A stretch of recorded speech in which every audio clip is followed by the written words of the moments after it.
This is Aggelos. Welcome to the second act. This is a space where senior people talk honestly about work and life. Not just the title on LinkedIn, but the person behind it. At some point, many of us start questioning the script we've been following. Do we keep playing the game as it is? Do we change the rules? Or do we walk away and build something new? In each conversation, we look at that turning point and how people shape the second act of their career, whether by escaping it or by rewriting how they play.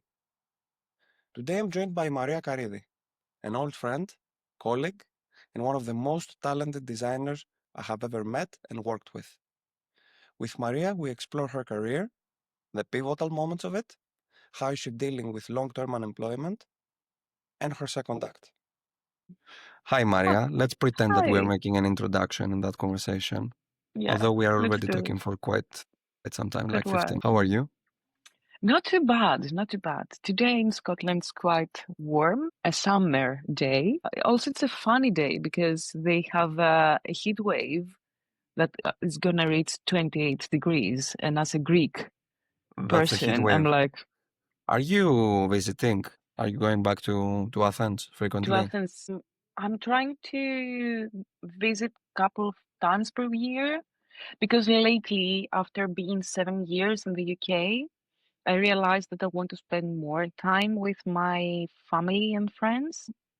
I have started to become a little bit more homesick, let's say, but not as homesick as people sick. I'm really into my friends and I want to see them and spend time with them, also with my family. The more they're getting old, the more you feel that you want to capture more moments with them. And they became a little bit more vocal. When are you going to come back? And we miss you, blah, blah. So yeah, a couple times per year, Are you coming back? Are you thinking of going back at all? return back. Yes and no. It's a yes and no because everything has to do with obviously job. This is why we are here, I believe. And also about the situation of the country in general. I'm not pleased at the moment. And this is why I'm still away. Possibly we may retire in Crete, though. Why Crete? My boyfriend, he's from Crete, and we do have a house there, a summer house, and it's quite amazing. Where? Outside Sitia, Okay. it's a small village called Turloti. It's a Sefskis, small village at the edge of a hill, having amazing view in front of the sea. It's so gorgeous, small and sweet, and I what I think really like. our generation actually has developed that sort of life goal to retire, or not even retire, just go Not a- close to nature. I have a very similar ambition with my partner. Our uh, ambition is to go to Volos. We have nothing in common with Volos. We just like the tsipuradica, the taverns. Literally, you go where the food is and the Exactly. good alcohol. But to be fair, at that part of Crete, around Turloti, there are way too many, suspiciously too many foreigners. Like there is a Polish couple, an English couple, and a Scottish lady. They just said, you know what? I like the place here. I'm going to buy a house and settle because there's and the airport nearby, like 30 minutes. And they were like, I'm going to work remotely. If I need to travel, I will travel. This is where I'm going to live. And they are around our age. And we are like, come on, that's doable. Seems doable here. They haven't been called back to the office for a hybrid model. Not And there are still remote people at the moment. yes. They just travel once per month, once every other month to go to the office and have some meetings and stuff. But that's it. No. So where are you based? I'm based in Edinburgh, in Leith. It is a small neighborhood attached to Edinburgh. We called Edinburgh in general, but in the ancient ages, it was separate. It was two different places. Now it's like one. It's lovely down here because it is supposed to be the dodgy neighborhood, but now starting to be the cool one. The trendy one. Exactly, hipstery one. It is next to the gorgeous river, and you can have your beer in a pub next to the river and, just see the ducks going around and swans. It's so peaceful and nice. Have you always been to Edinburgh or you have switched places? When I first came to the UK, I was based in Reading, outside London. And then COVID happened. I returned to Greece for sanity and some safety. And then we moved to Edinburgh. Actually, my boyfriend is based here for many, many years. So this is why I followed. I'm here for 3.5 years now. Okay. So you moved to Reading, to the Mm-hmm. UK. How many years Mm-hmm. ago? September 2018. Okay. And before that? I was in Athens, Okay. born and raised there. Okay. Okay. For the record, we met while we were both working for a company that doesn't exist anymore. No, it was called Travel Planet 24 or Tripster. Do you remember? It was back in 2011, no, 12 to 13, if I'm not mistaken. Too old. Yeah. Too old. Good times in Travel Planet. Yeah, it was gorgeous. I actually kinda dream about this building in the center of Athens, and everything was around us, and we were part of this loud and noisy town and life. It was really cool. What I remember very vividly from that period is that the company, I think I was around 26 years old, 27, I don't remember. So the company had a very flexible show up policy in the morning. So you remember, they were like, you can come between 9 to 11. And I was coming at 11:40. I was always late, even with that loose policy. And most of the Wow. times, the reason was that previous night, I was with the CEO himself and a couple of people, and we were getting smashed in one of the local bars. Philip, Philip, legend. oh yeah.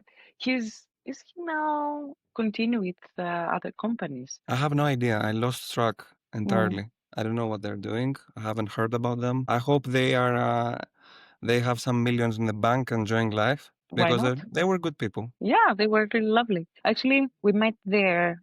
I have joined Travel Plan 24 in order to build the first mobile application for the service. It was really, really interesting moment from nothing to create something that massively everybody's gonna use. And we're talking Wow. about times where booking your tickets through a mobile app was actually innovation. Yes, No one was yes. doing that.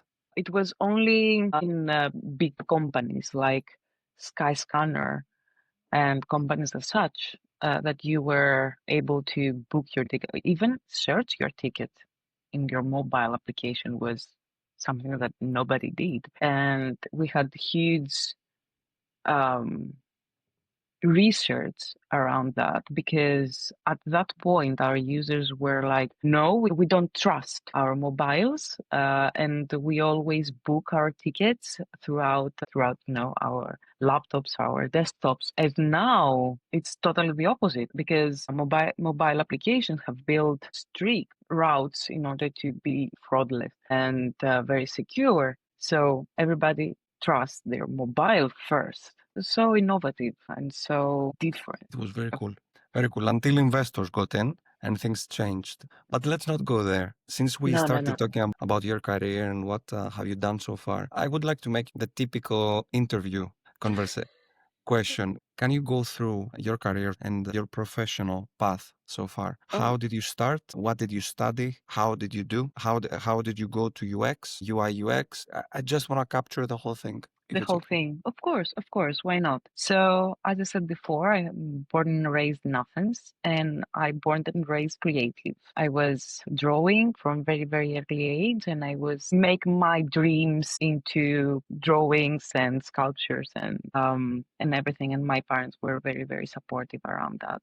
Thus, I end up studying graphic design in the University of Athens for approximately 4 years. But because I was very, very curious and I was very, very into this profession, in the very, very beginning of the first semester, I went with all my courage to some creative agencies, and I said, I am a graphic designer. I want to work for you. This is why I started working from the very, very beginning of my studies as a graphic designer, even if I had only one semester in. I was roaming around small designer agencies where we were uh, draw designing, branding, general packaging, the publishing, all these nice things.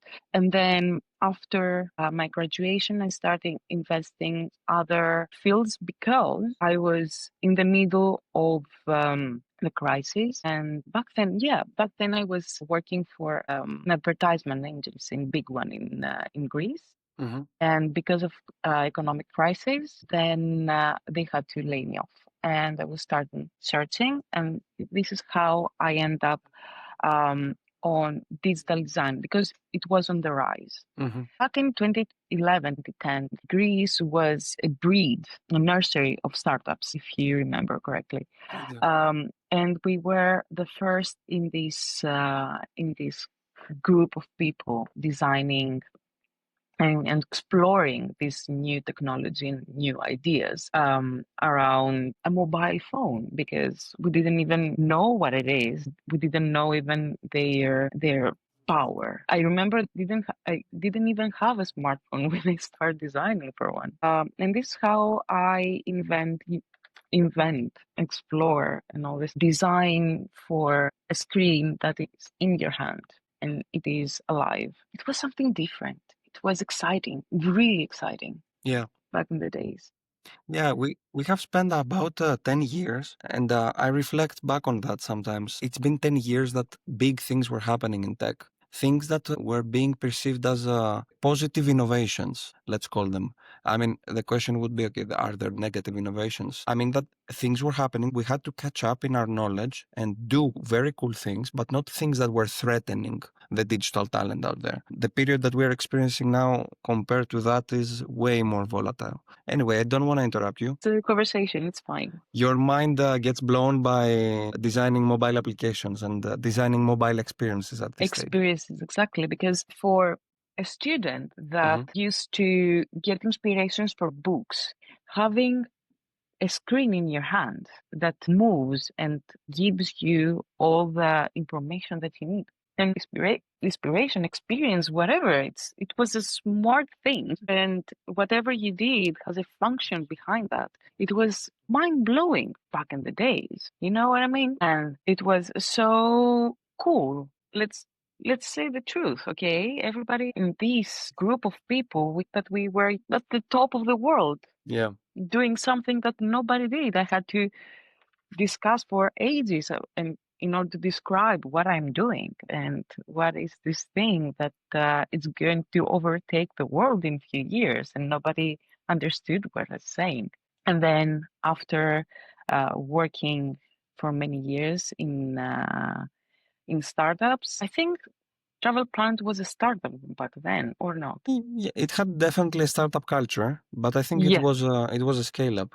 I was experimenting when we were in Travel Planet, the idea of user experience, because I wasn't aware that it was there. It was a profession. I was doing everything by experience, but I didn't know that everything as such is, a profession. So this is how I start study on my own and experimenting on my own and educate myself around psychology, around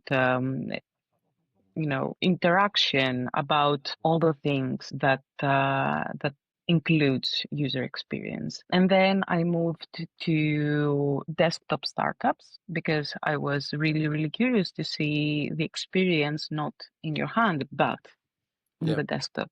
And then I moved gradually in a more 360 design experiences and design roles that had not only the research part, but also the architecture, also the scope, the design systems, and both mobile and desktop, and everything started to become a little bit more complex gradually. So you moved to the UK, you moved to Reading, which by the way is the Mordor of UK.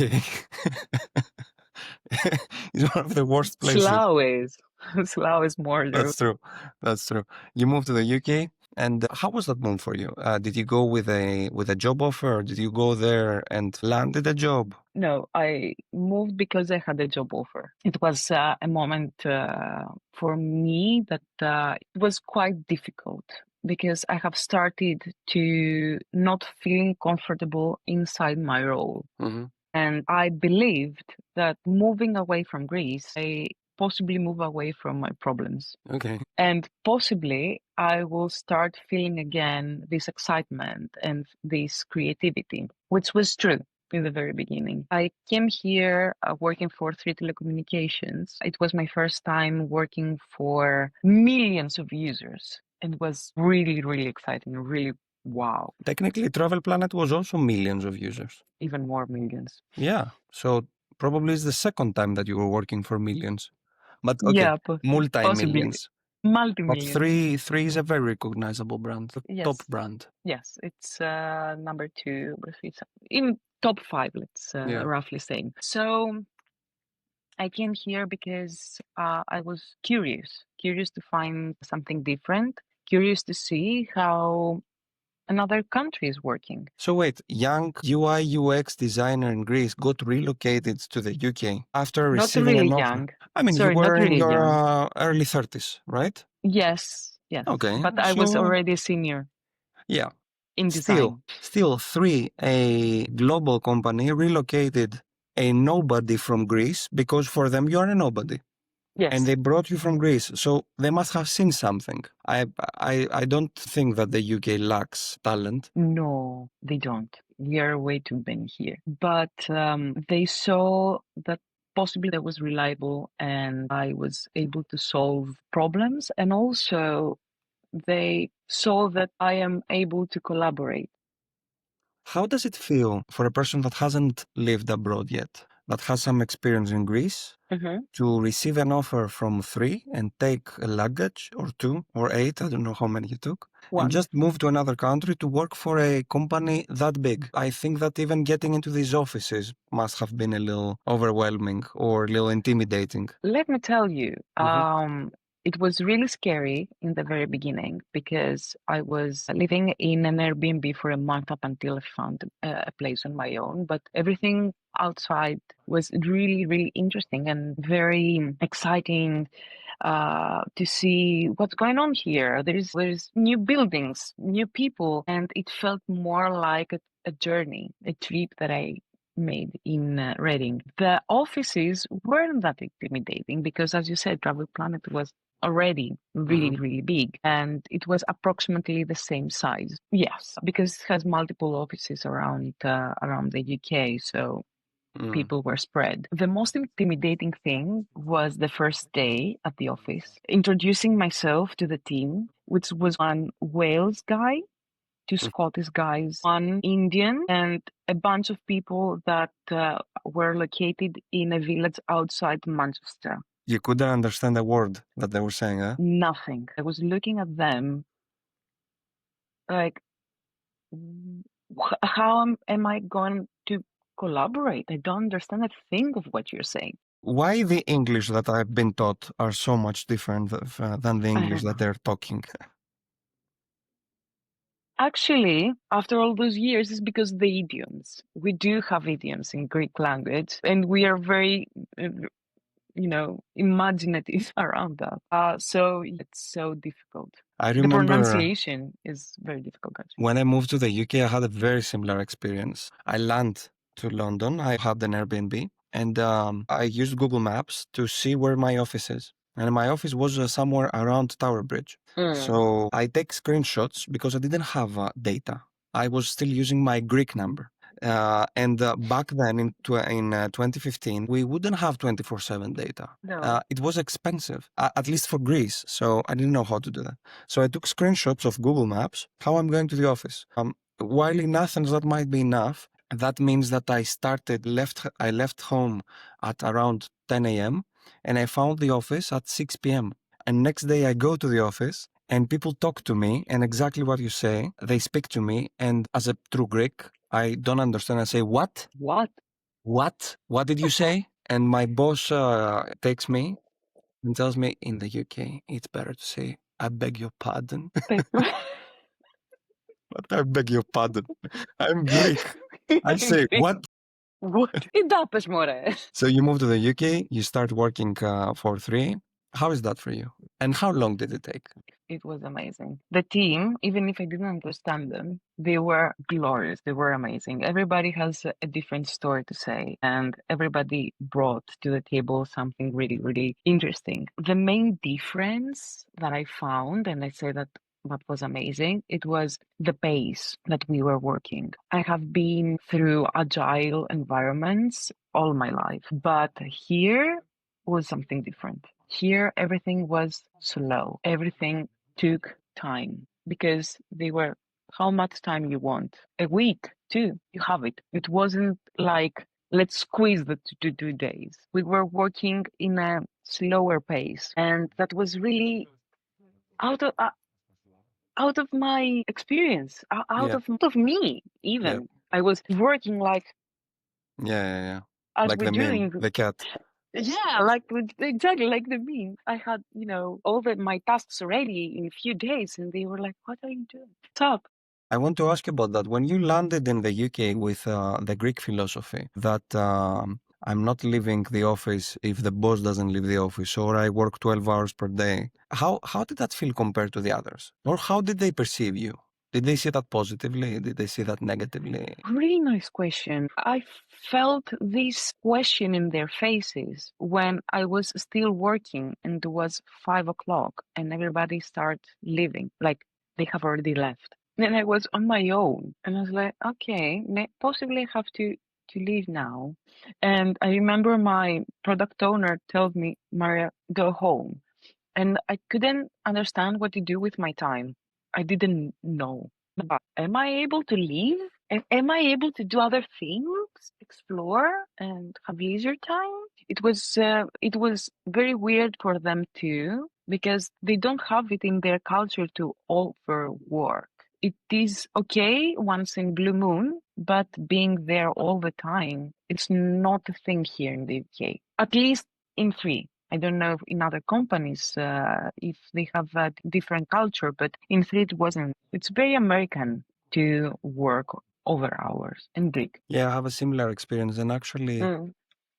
when I was doing overtime, I remember someone told me that this is even sometimes perceived as a little bit negative because you are Mm. supposed to be efficient and finish your work within the 8 hours and leave by 5. So it was impressing nobody in reality. It was just PTSD from Greece. It was. And also something else that was different, how big a team was. When we were in Travel Planet for both mobile applications, Android and iOS, and the backend, we were 5 people, 4 devs and myself. And here, for 2 applications, not from scratch, already there, we were 14. So it was very, very specific for each one of us what we are doing. And it wasn't that in their culture to step in someone else's toes. So what I was doing, like learning how to code in order to help my developers not to write code, but to translate my designs easier to them. It wasn't something that was supposed to be done here. It's like, this is my job. I'm gonna do it. And whenever I was, step into a coding problem and gave them solutions or gave them the opportunity to discuss and ideate around that, everybody was thrilled. Wow, Maria, you know so many things. No, I'm just curious and it's not something that I'm gonna to leave it as such. You are my team. How We does are it feel all. for you? How does it feel to be in that environment in such a big company and be receiving such energy from your colleagues? Because I feed my soul throughout collaboration and interacting with others in order to solve problems. That was something that made me feel really, really nice, really good. Made me want to push more and work more with them and push the collaboration more. I don't know if I covered your... No, I totally get it. I totally get it. It might be also a double-edged sword because at least that's how it worked for me. You feed an identity of I am my professional self. My professional self is the self that is the one receiving so much reward. So I am that. Okay, I see your point. No, I wasn't, I was feeling that, oh, I'm helping and I am important because I'm helping. I never cared about rewards or awards or anything, really. It was all about people that I was working with, and let's say that all my previous colleagues can say a good thing about working with me. And this is my reward. So at some point your collaboration with 3 ended. Can you tell me a little bit more about that? Yes, of course. Actually, while I was in 3, a colleague of the past came to me and proposed the role in the company that she recently joined for Informa Markets. And the role was really interesting. It was something that I couldn't say no.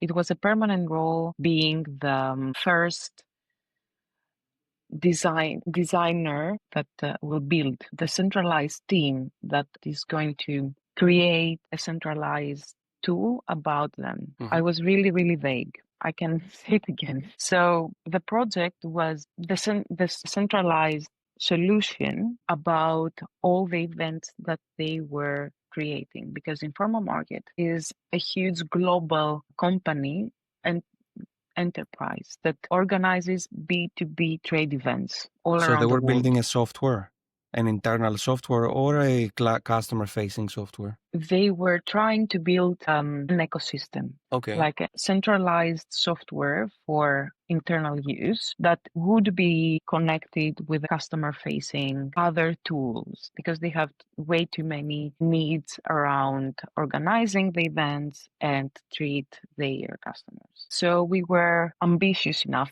to build this team and this ecosystem. And because I would be, the first there, I would be, the lead around the architecture, the user experience, and also leading a team. Create, build, mentor, and guide the team. Nice. The next step for you. It was a next step, very, very ambitious one. I have done that in the past, but in a smaller scale and setup, but that one was huge. And not only was huge, was multinational. I had to work with United States, sometimes Amsterdam, Cairo, Dubai, and UK. So it was something different. That happened in the beginning, January 2022. How long did you stay there? 2 years. 2 years. Okay. Let's move to your end of your collaboration with this company and what happened. And let's start coming closer to the present. Yes. So in this company, I genuinely believed that I would stay there for many years. It was a project that speak to myself and to my inner mission, which was and still is to translate this difficult digital language to a more human one. And the challenge of include people that were not tech savvy into a more digital world. It was something that... A very cool challenge. Amazing. A lot of research needed, like the creme de la creme of challenges in your job, right? Yes, exactly. It's like, come here. So what I didn't put into account is when the things starting to fall off, when the creating wasn't for design and for architecture and for the products and for the research, but it was around communication, negotiation, presenting again and again, discussing again and again the same things, trying to convince people about not what you're doing, but about what you can bring. Okay. And this was exhausting. So you were pulled into conversations where you had to explain or convince the reason of your existence there, or Yes. what can you do in the future? Okay. Yes. How did that happen? Like out of the blue? They just started pulling you in such a way. What was the backstory? Was there something burning, slow burning behind that? Yeah, I like that you can smell Yeah. the fire. So let's take it in the beginning. Me going to this team, starting building and expanding the team and the force all around EMEA in order to build this centralized product. The problem around that was all the individual teams that handle each and every individual event. And each event had different scale from very small ones to really big ones. And because all those people used to work in isolation, I had to meet each and every one of them and present and sell the opportunity to make their life easier, but with a small learning curve in the very beginning, that they Yeah. have to change the norm. And because we had to do all these meetings and all these sell pitches, and because it wasn't the first time that this centralized idea were there, we had to convince them that we were something different. We were better solution that whatever they used to have in the past or they have tried in the past. So it was so burning patience, going from meeting to meeting and meeting people and convincing people, please collaborate with us. We want the good for you. Unfortunately, the pivot wasn't even there. Yeah. Everybody saw us enemies, as some Trouble. as trouble. People that try to put them in a very difficult position and change their daily life Yeah, and they would how have they to work. work more. They would have to change something they're doing. From what you're telling me, I think I predict that people would go higher up, perhaps to your managers or VPs, and then would start badmouth the project itself and The pro- doubt the reason of its existence. Right? it was the opposite because the VPs Mm-hmm. were doubting the Okay. solution. Okay. So in some points, I had to negotiate with the CEO of the company the entire existence of this experiment. So it was something that nobody truly believed, but because of COVID and because their main income is from a face-to-face events and face-to-face existence, they truly believed back then that having everything online and support the live experience with digital world, this will be something that will bring us more money, more revenue, more good user experience. That reminds me of the typical CEO that gets pitched a very fancy digital new toy, and in a spree of inspiration, they approve a project. They actually have to get a little bit out of their comfort zone to apply this type of innovation. They pull the plug.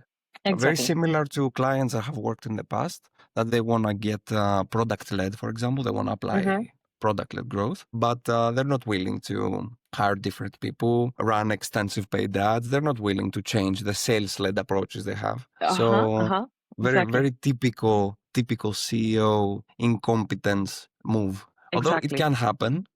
Did you start getting suspicious out of all that?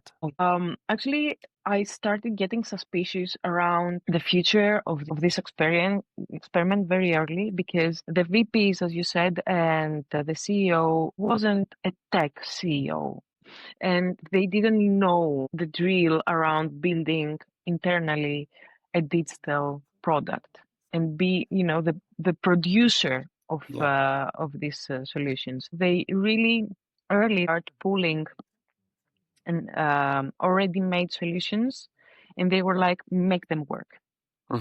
in order to save time. This has never happened, literally never happened. But they start pulling teams from here, teams from there, product A, product B, and then they were like, make it work. Yeah. And make it work in a month, because this is how we know to work. And wasn't something that is sustainable, as you can understand. So I was starting being suspicious when they start cutting events, and they were like, you are going to work on this family, and from this family you are going to work only for this event, and let these other events on their own. They don't want to take part of this. And then they start coming with challenges. Can we publish this particular piece of work in this amount of time, or can you prove in 3 weeks that you can do such and such? And this is when things starting getting suspicious. And when you start having calls with colleagues, discussing what's going on here. Are you feeling okay? And all these uncertainties get into your soul and affect your health. This is when the suspicion was truly there. Yeah. Did you do something? Did you address it openly or waited? Oh, many times. Mm-hmm. Many times, and many times to my manager, and openly to the team. And because everybody had the same feelings, they try to do our best, because nobody wants to stay outside work and lose their job. They were like, okay, let's do it. Let's push another three weeks. Let's push another month. Let's try to present something that may keep our team alive. And that was emotionally draining, because it's different when you're on your own and you try to keep a project, and it's different when you have a team that reports to you and you have to deal with their emotions as well, and deal with their safety. As I said, it's really draining. And this is something that nobody says around user experience roles and managerial and leading roles, that at some point you stop being creative and you start being someone that negotiates. You are starting being someone that is constantly in meetings 8 hours a day, discussing the same things over and over and again. It's not something that is said, but when you're a leader, you have a lot of one-to-ones with your team. You have to guide them, pamper them. Yeah, mentor. You have to be their mentor, and you have to be their backbone. They have to feel safe. And this is outside the creativity. And you have always a negotiation. You have always a meeting. You have always a discussion to be in, and goes above your creativity. You start being creative on how to convince someone. Yeah, corporate bullshit. Exactly. Spending 7 hours per day within meetings, trying to navigate people talking nothing. Yep. As you But said. using very fancy words for that nothingness. Exactly. It's exactly the same. It's like politicians. They can speak for hours and say nothing. It's like this meme that says, "We don't want to work. Let's do a meeting." Okay.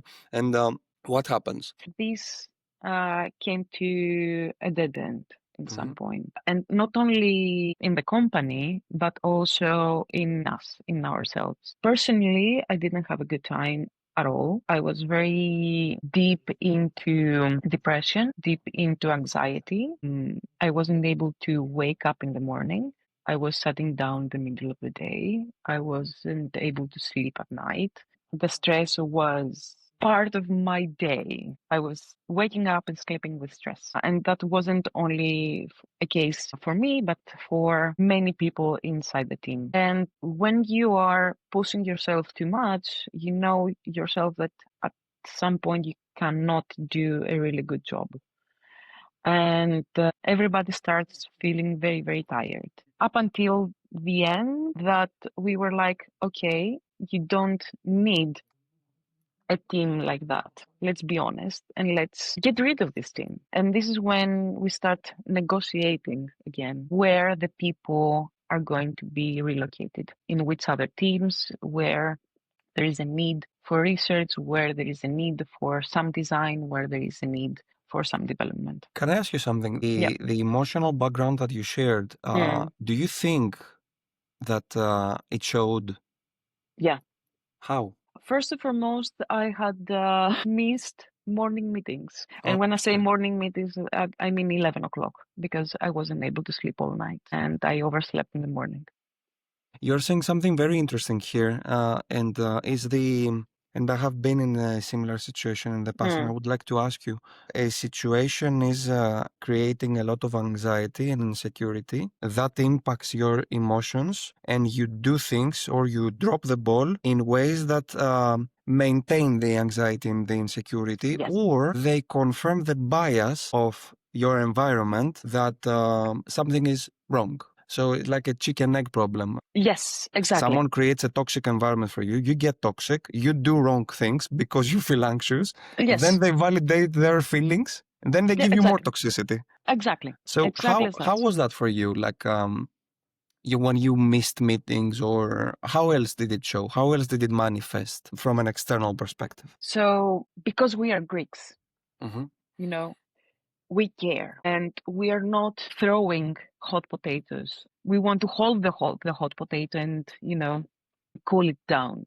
So everything start feeling personal. Yeah, oh my God. That's so spot on. That is Exactly. like you're describing me at the moment. Sorry, please continue. No. It's No, exactly like that. that it's exactly It's like that. It starts exactly. feeling personal. It Yeah, starts feeling personal yeah. because then you feel yourself part of this chain, Mm. and you feel that you are contribute to this toxicity, Mm-hmm. and you feel that you contribute with not good job, and you start feeling imposter because you overslept or underslept, or you are foggy because after 8 hours, 8 days straight in a row of meetings, and you don't know your purpose or your mission. You start losing yourself inside that. And for a person like myself, that, as I said in the very beginning, is born and raised creative, negotiating for keeping a team alive, it's so out of me. That must be the kryptonite of a creative person. Exactly. And literally being inside people all day long for an introvert is also draining.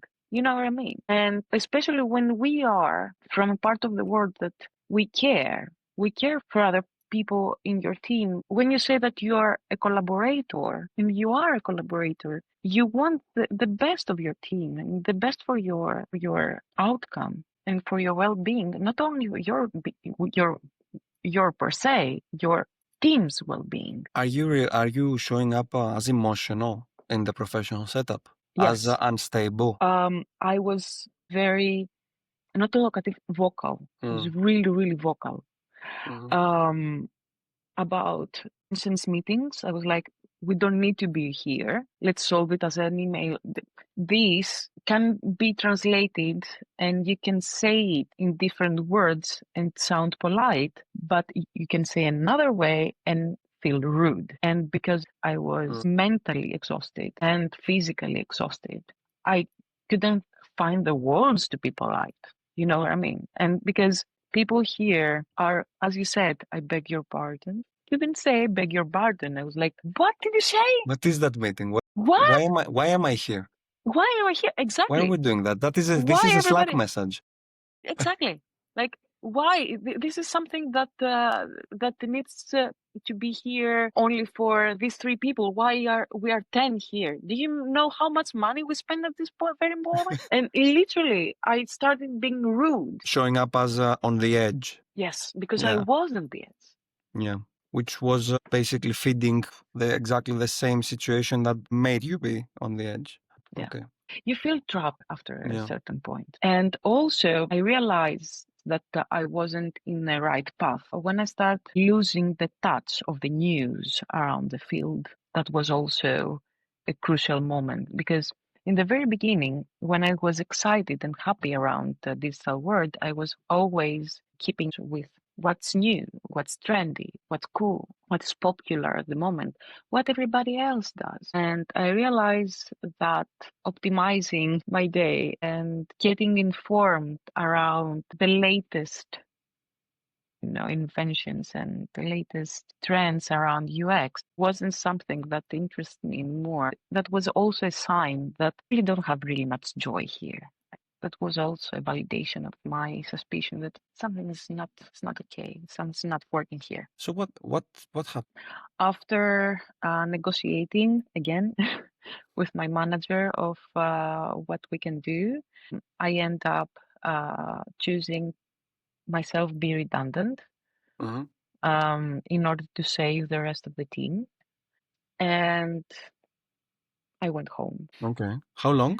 How long were you redundant? What do you mean? For how many months were you in a state of redundancy? We agreed that I'm going to be redundant. After 2 weeks, my contract was ended. Okay. Okay. I remember I've been redundant once in the UK for 2 months, and it was the best 2 months of my life in the UK. I was basically being paid to do nothing. No, I became redundant and instantly it was, okay, a layoff. Oh, okay. I see. So please correct me if I'm wrong. This is 2023. So Of 2023. So you are in your mid-30s.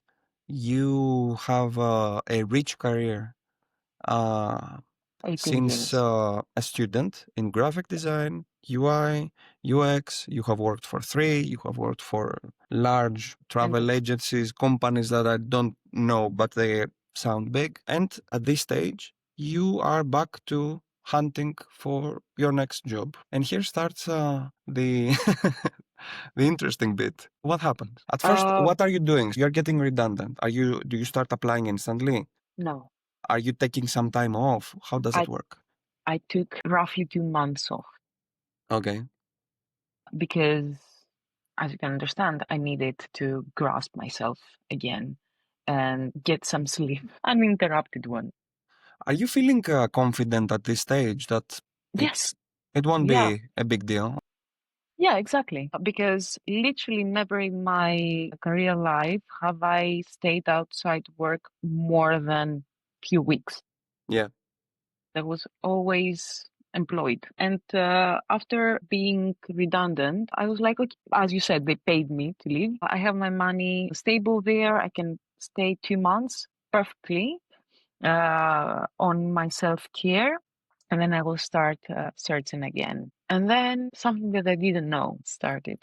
I start applying for jobs daily, then monthly, and then the time passes, and I continue applying, and I was getting more rejections, and only rejections. I was continuing applying, and then more rejections, and more job hunt, and more ambiguity. 6 months later, still the same thing, and trying to understand what's going on, you start exploring new tools, new application modes, new tools that helps you applying more efficiently. I try to find mentors around the field, and still nothing. And then more time passes and more time passes. And now we are 1 year and a half and 6 months. A year and a half. You know, Yes.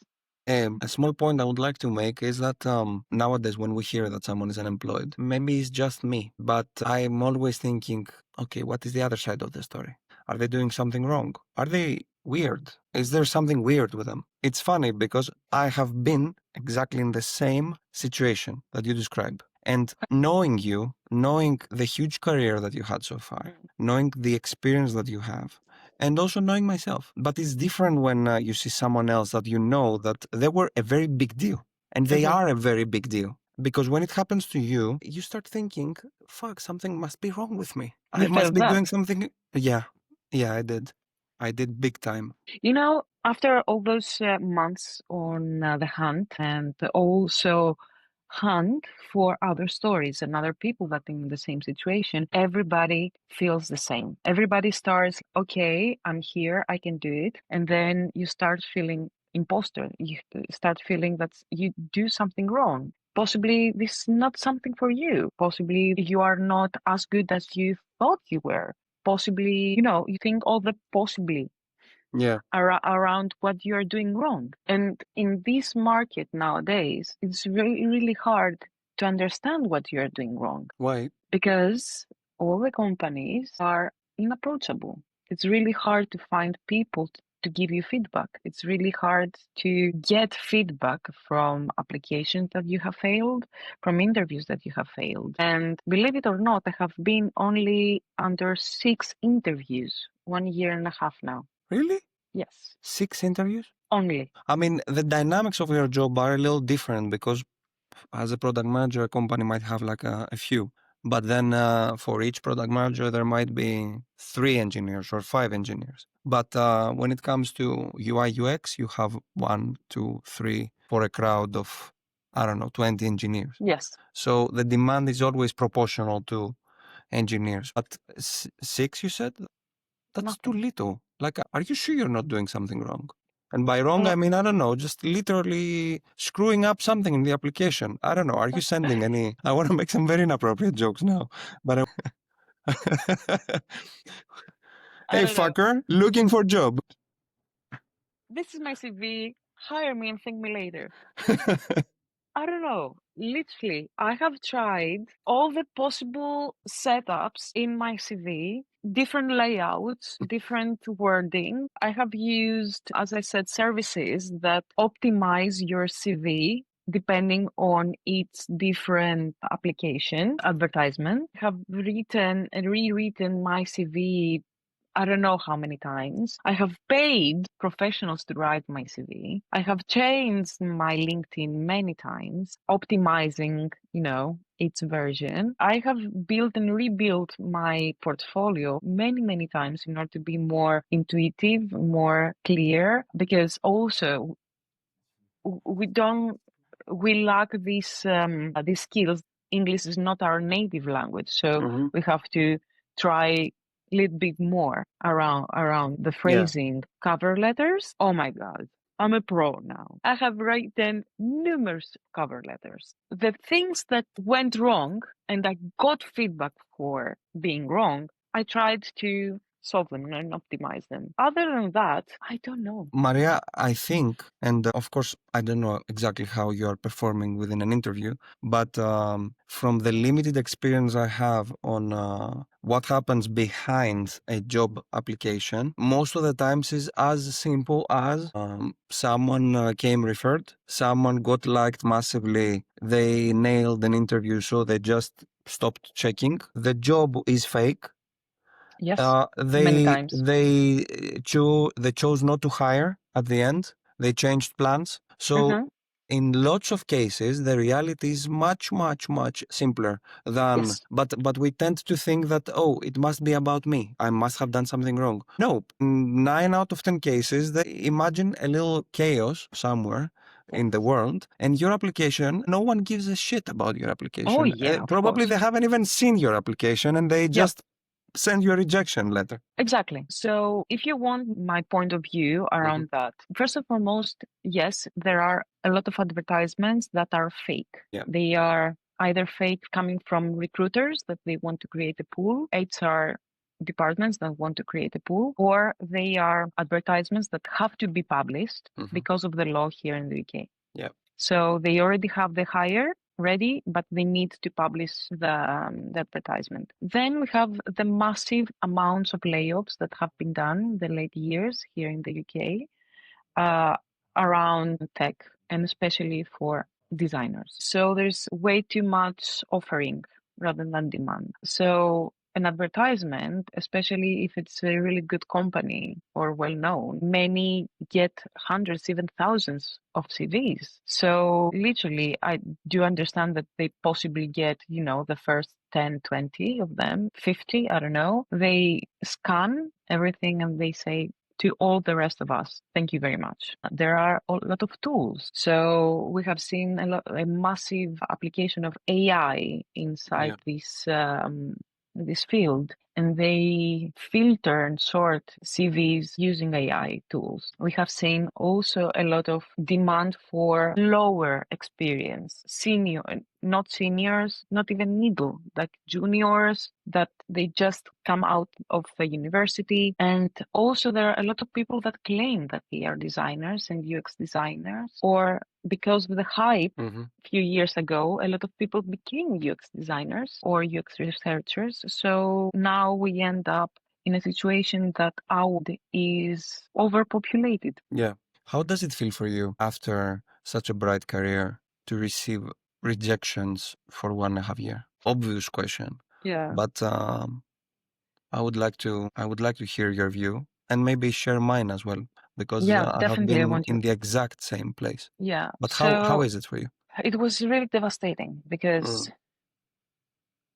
you feel, as you said, you feel that something's wrong with you. You feel that you don't try enough. You feel that you have lost your life working and investing in a career that now nobody is taking care of.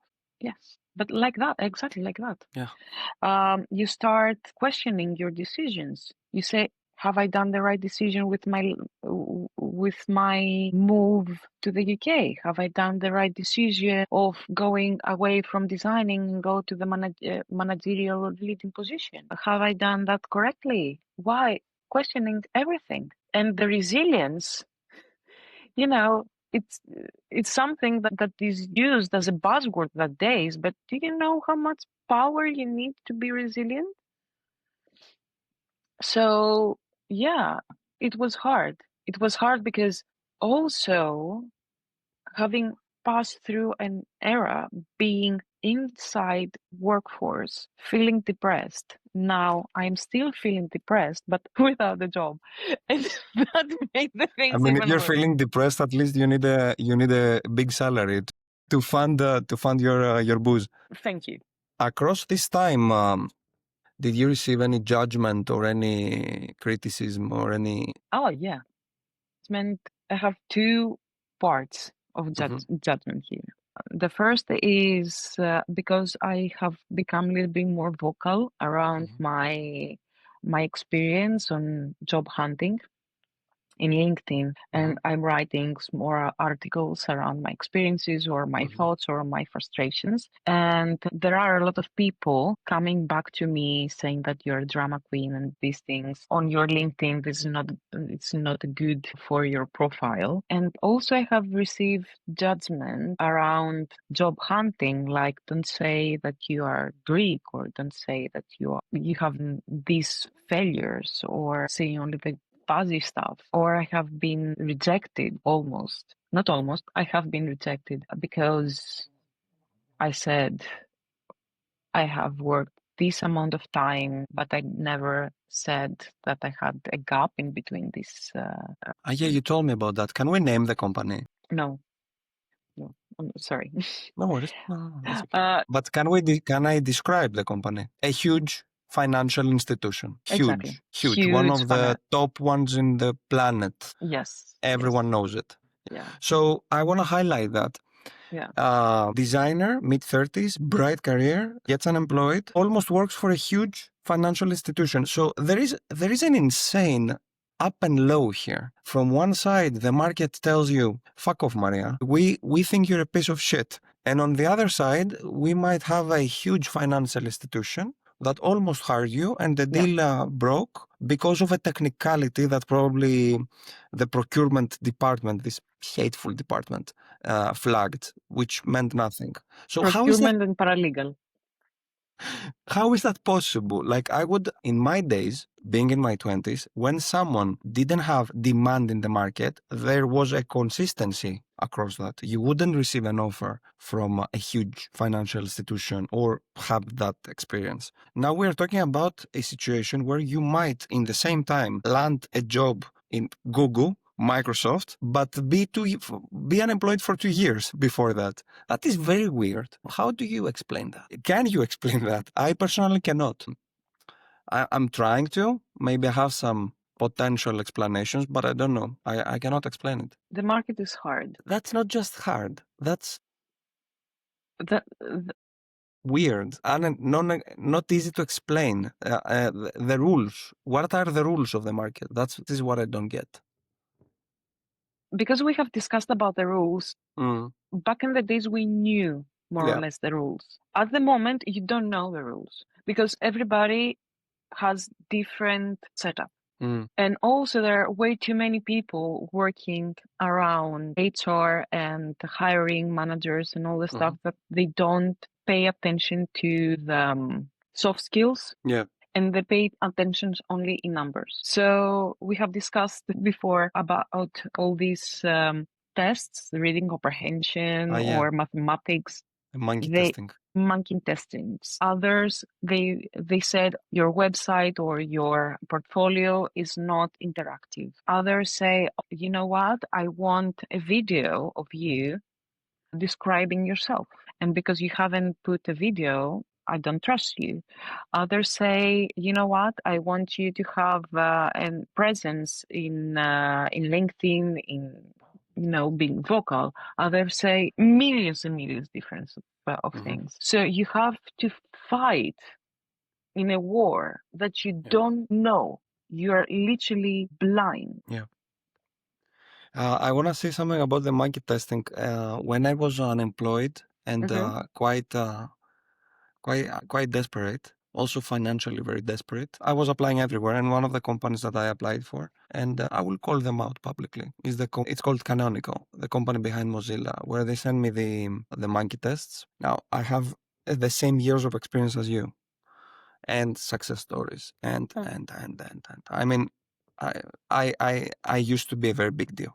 And I still believe I am, but the market used to consider me a big deal. So they send me the monkey tests, and I'm 37 years old, and you're sending me the monkey tests for a job that I would love in any other circumstances. And I do the monkey tests because I don't want to be I don't want to be arrogant, and I'm getting rejected by the monkey tests. Yes. And I sent a whole rant explaining in a Karen, yet science-driven Karen mode, why the way of evaluating intelligence in that way is utterly stupid. And you are stupid. You don't know shit. This isn't a way to evaluate intelligence. Here are the studies, here are the papers that this whole thing is wrong and you're just lazy. Yes.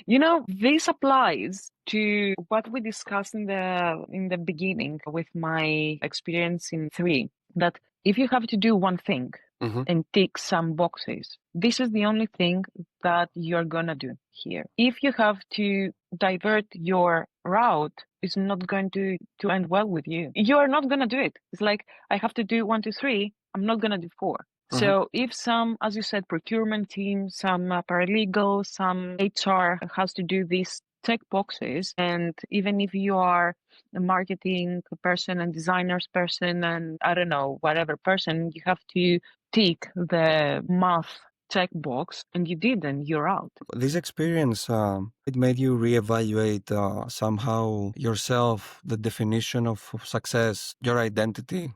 I know it's a bit vague, but it's intentionally a vague question. You're very spot on. Definitely, I reevaluate everything, especially after the rejections that I got from this big financial institution. It felt as I broke up from a toxic relationship, because as our conversation went, you realize that from some point I start losing my willing to continue designing, to continue doing user experience, to doing product design. And everything became noise. Everything became toxic. Everything became like, I have to love you, but I don't. And this is why it felt so much as a breakup, because I had a really, really long relationship with digital product design. And now it feels like, okay, we're done here. I tried everything. I tried being in a small startup. I tried to be in desktop. I tried to be in mobile, in SMEs, in large corporations, in leading positions, in managing positions. This is not working.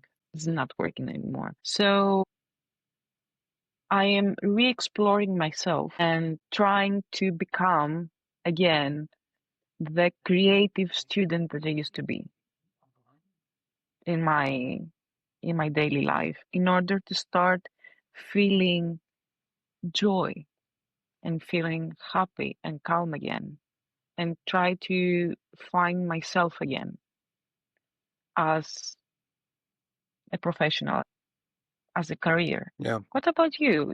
How did you feel? You never told me. I was feeling like a piece of shit, like I failed as a human being. My professional identity was my main source of pride. Oh, yeah, of course.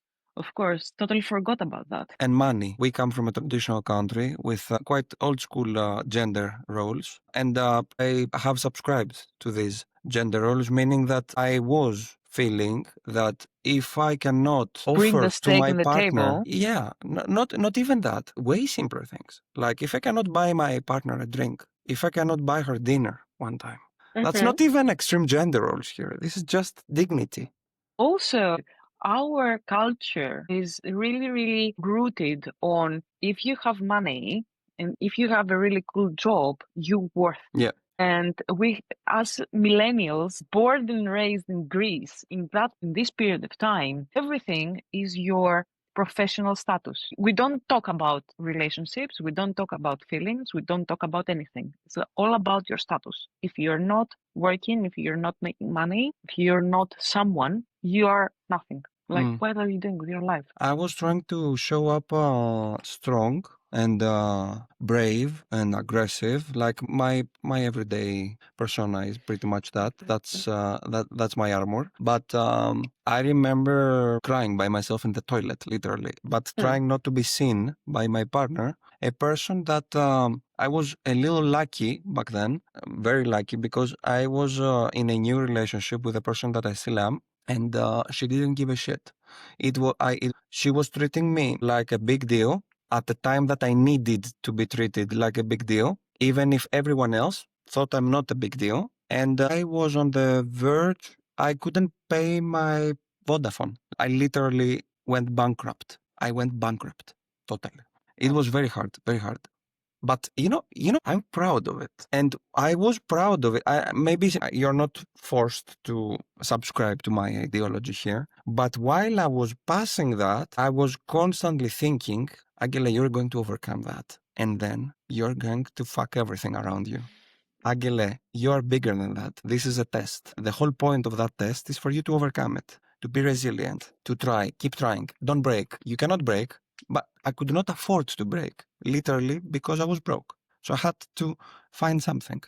I'm I already broken. Exactly. And I started exploring other jobs. I even went to a company that was doing tours to tourists to make tours. Yeah. I explored totally different career Yeah, paths.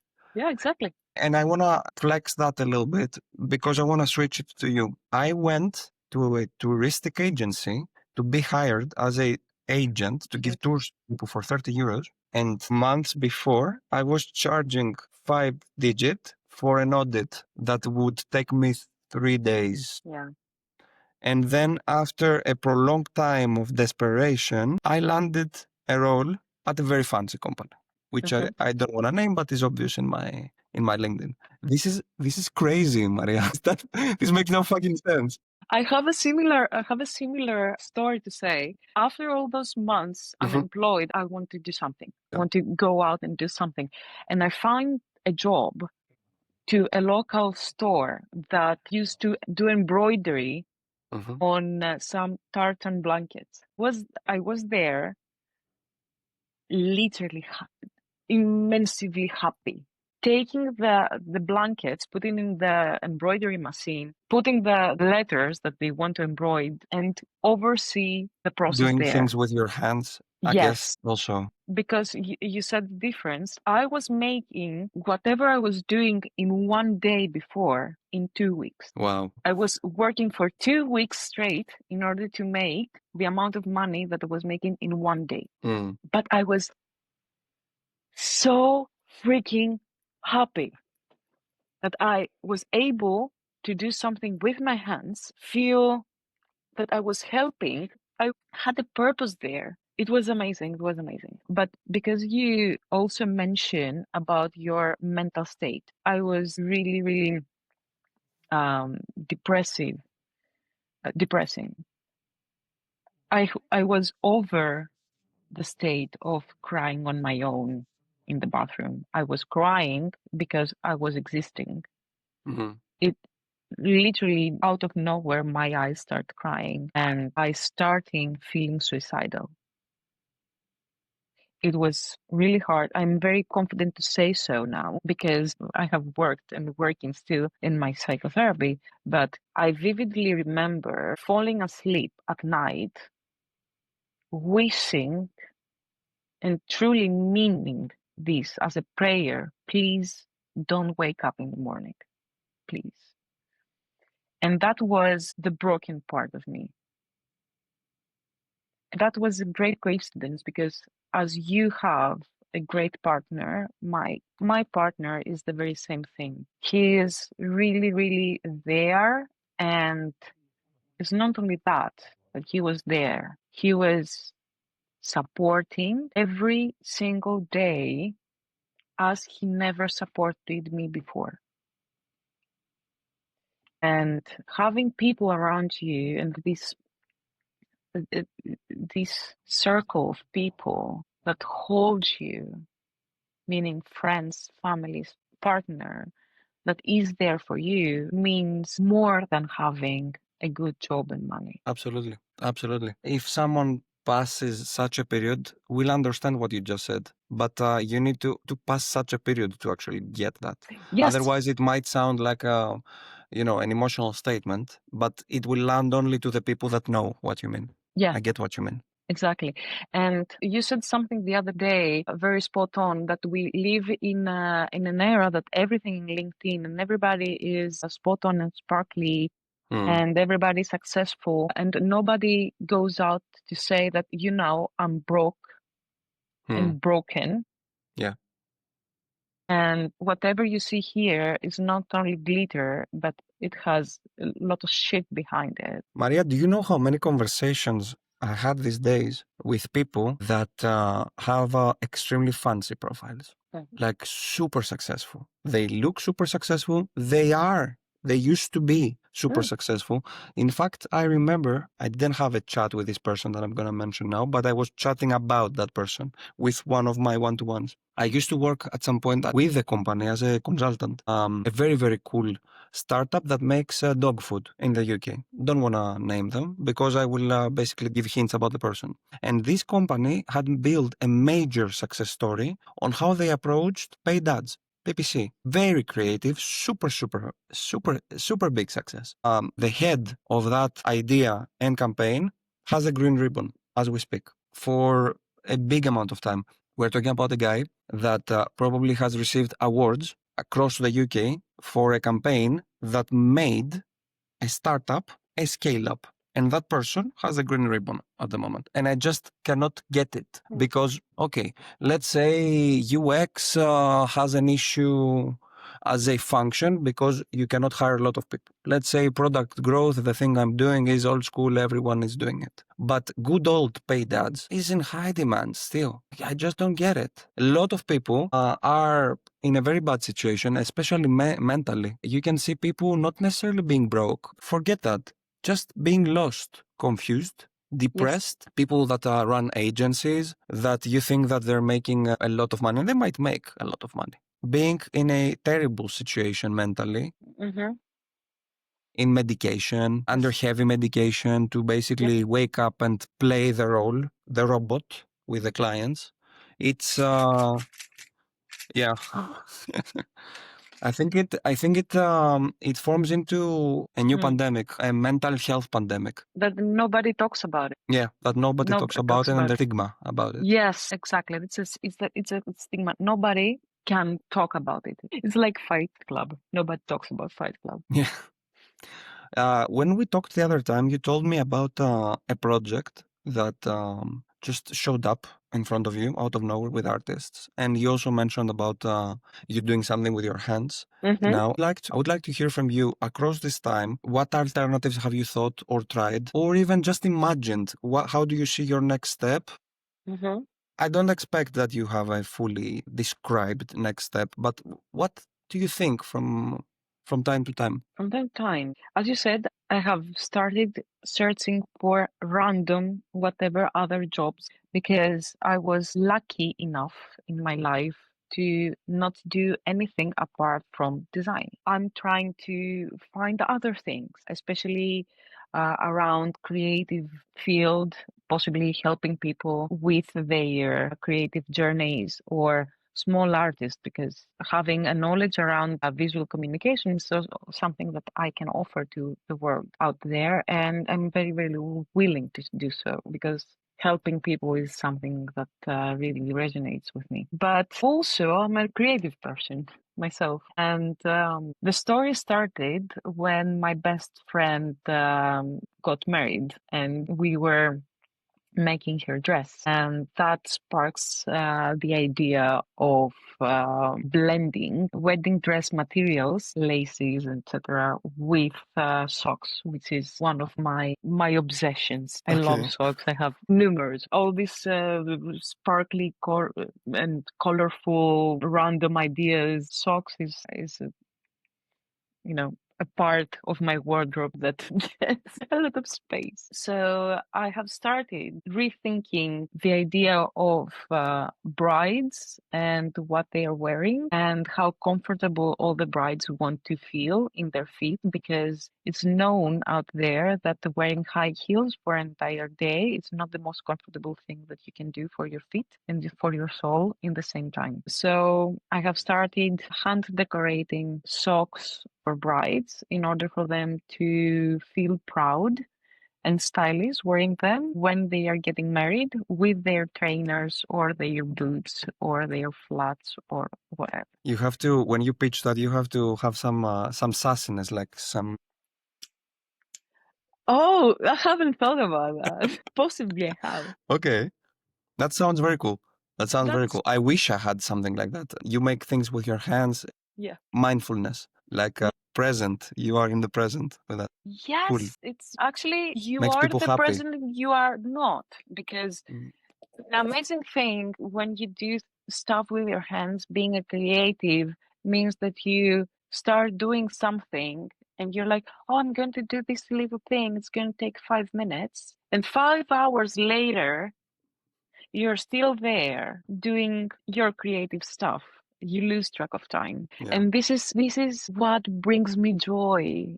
This point, feeling happy and lost inside what I'm doing. And this is what I miss when I was working in large corporations and inside these toxic environments. You're gonna ask me how I'm doing with that part-time sock creation. I am not, because I'm very, very afraid. Because it's something that you realize is going to be your career. Coming from a divorce with your previous career, you're really afraid. Takes time. Especially when you don't know anything around this field. And the feelings that comes with all this negative situation around searching for a job and not find one, and possibly you are not worth enough, blah, blah, blah. You cannot help it but coming and knock your door in your new beginning. And this is the hard part for me, to bypass these feelings and store them in the previous situation, not bring them with me, because it's the unknown, the fear for the unknown. And you are already afraid. So the fear of the unknown is, build up. Yeah, yeah. I get what you mean. I truly get what you mean. The other time that we talked, I don't know if you can talk about another side project that you had with artists. Oh, yeah.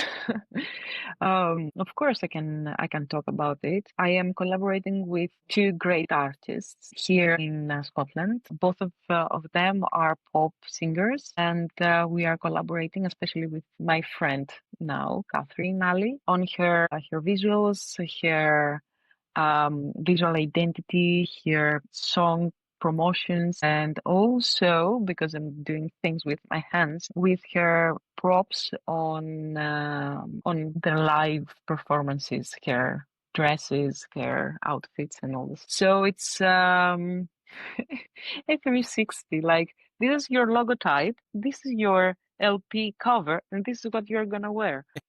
Everything No, in one. absolutely makes sense.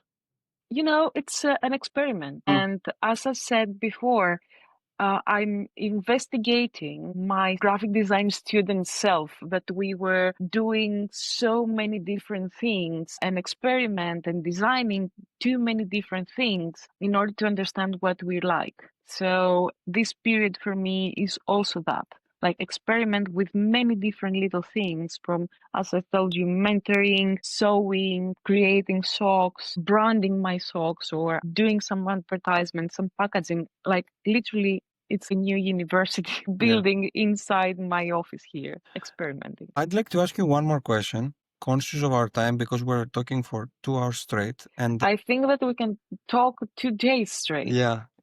Just for the record, we had 1 hour and we talked for 2 hours. So I that didn't wasn't. even realize that we are 2 hours in, I literally. didn't plan that either. If you could go back in time, you can pick 3 times in the past that you would like to go back as yourself, grab yourself, shake her, and tell her something to not to do different, or not do, or do more, something. My first time is also my biggest regret in life. I was accepted to go for Erasmus in an amazing university in Tenerife when I was a student. And I was really afraid, and I had booked also a job, and I canceled my Erasmus and I stayed back in Athens to work. I wanted to go back and say, go to this. You, you can. Job is a job. You're going to have plenty years of working. Go and get this experience. This is the one. The second time could be when I first undertook my first reading role. I was working for a small startup, and another company in Athens approached me and headhunted me to go there and start the first internal design team. I was around 26 to 27 at that time. Obviously, I got the job, like, yes, but it was harder than I expected, and I was less experienced than I thought I was, and that was the first time that I broke mentally. So I would go back and tell to myself, don't do that. Stay here, or if you want to leave from this company, try to find something different, because you're not ready for that. And believe it or not, I may go back and tell to myself, don't leave Greece to go to the UK. Okay. Because I left for the wrong reasons. I left because I thought I'm leaving my problems behind and I am starting again and everything's gonna be fine, and they weren't. So possibly I would go back and tell to myself, think twice, make a better plan, and be little bit more strategic of what you are doing. But if you haven't done it, you wouldn't know. Yeah, exactly. You would idolize the life abroad and your career and everything, and everything on that side of the planet. Of course, but possibly if I had made better planning, Yeah. possibly myself being here could be a little bit better, a little bit easier. You know what I mean? Maria, at this stage, I will thank you because I will be kicked out at the moment. Stay. Thank you for being open, for being brave, for being gutsy to share all that, and keep being that. Thanks for having me. Thanks for this opportunity to say out loud my story and possibly help other people, or at least make them feel less alone. Thank you.